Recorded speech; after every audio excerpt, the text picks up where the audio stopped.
আসসালামু আলাইকুম। আমি মোহাম্মদ রাজু আহমেদ মানিক।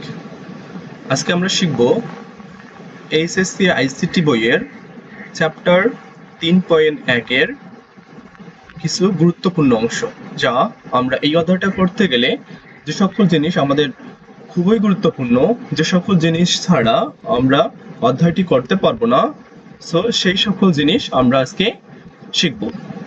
ওকে, চলে যাই। তো আমাদের এখানে প্রথমেই হচ্ছে গুরুত্বপূর্ণ জিনিস যেটা, সেটা হচ্ছে নাম্বার সিস্টেমের। আমরা জানি যে নাম্বার সিস্টেম বা সংখ্যা পদ্ধতি হচ্ছে দুই প্রকার। সেটা হচ্ছে একটা হলো পজিশনাল নাম্বার সিস্টেম, আর একটা হচ্ছে নন পজিশনাল নাম্বার সিস্টেম।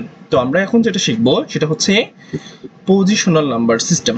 তো পজিশনাল নাম্বার সিস্টেম কত প্রকার আমরা জানি হচ্ছে চার প্রকার। একটা হচ্ছে binary number system, octal number system, decimal number system, hexadecimal number system.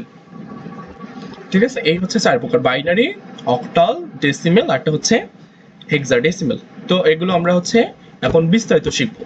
So এই যে আমাদের পজিশনাল নাম্বার সিস্টেম, সেটা হচ্ছে মূলত আমাদের একটা ছিল বাইনারি, যা হচ্ছে বাইনারি নাম্বার সিস্টেম।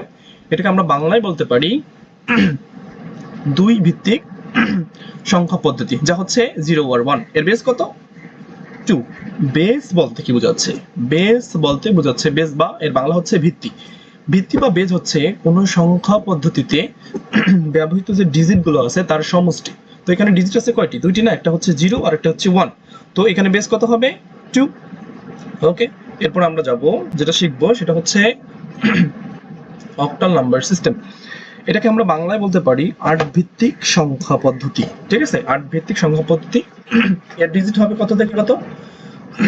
0 থেকে 7 পর্যন্ত। বেস হবে কত? 8। তাহলে বেস 8 কেন? কারণ 0 থেকে 7 মোট হচ্ছে 8টা ডিজিট আছে, এই জন্য এর বেস কত? 8। যেহেতু এখানে দুইটা ডিজিট ছিল, আমরা বাইনারিতে দিছিলাম বেস হচ্ছে 2। অক্টালও সেম, এটা 0 থেকে 7, তো এর বেস কত? 8। ওকে, এরপর আমরা শিখবো ডেসিমাল নাম্বার সিস্টেম। এটাকে আমরা বাংলা বলতে পারি 10 ভিত্তিক সংখ্যা পদ্ধতি অথবা দশমিক সংখ্যা পদ্ধতি, যা হচ্ছে ডিজিটগুলো হয়ে থাকে 0 থেকে 9 পর্যন্ত, অর্থাৎ অঙ্কগুলো হয়ে থাকে 0 থেকে 9 পর্যন্ত। তো 0 থেকে হচ্ছে 9 পর্যন্ত ডিজিট কয়টি আছে? মোট আছে 10টি। তাহলে এর বেস কত হবে? 10। খুব সিম্পল ব্যাপার। ওকে, এরপর আমরা আসি হেক্সাডেসিমাল নাম্বার সিস্টেম। একে হচ্ছে আমরা বাংলায় বলতে পারি 16 ভিত্তিক সংখ্যা পদ্ধতি। ঠিক আছে, ওকে। এখন আসো, আমরা আগেই শিখে নিয়ে গেছি যে হচ্ছে ডেসিমেল। ডেসিমেল মানে কি? 10 বা 10 ভিত্তিক সংখ্যা পদ্ধতি। তো ডেসিমেল বলতে যদি 10 বোঝায় তাহলে 0 থেকে 9 পর্যন্ত, তাই না? 0 থেকে 9 পর্যন্ত। আর হেক্সা বলতে কি বোঝায়? হেক্সা বলতে বোঝায় 6। কত?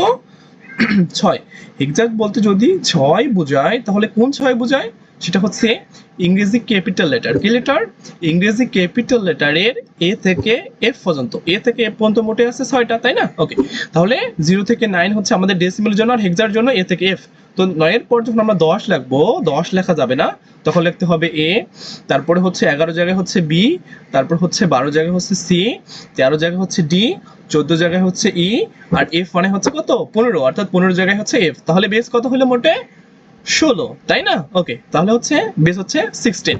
আশা করি সকলে বুঝতে পারছো। ওকে, এতক্ষণ হচ্ছে আমাদের সাথে বা আমার সাথে সময় দেওয়ার জন্য সকলকে আন্তরিকভাবে অভিনন্দন এবং হচ্ছে ধন্যবাদ। ওকে।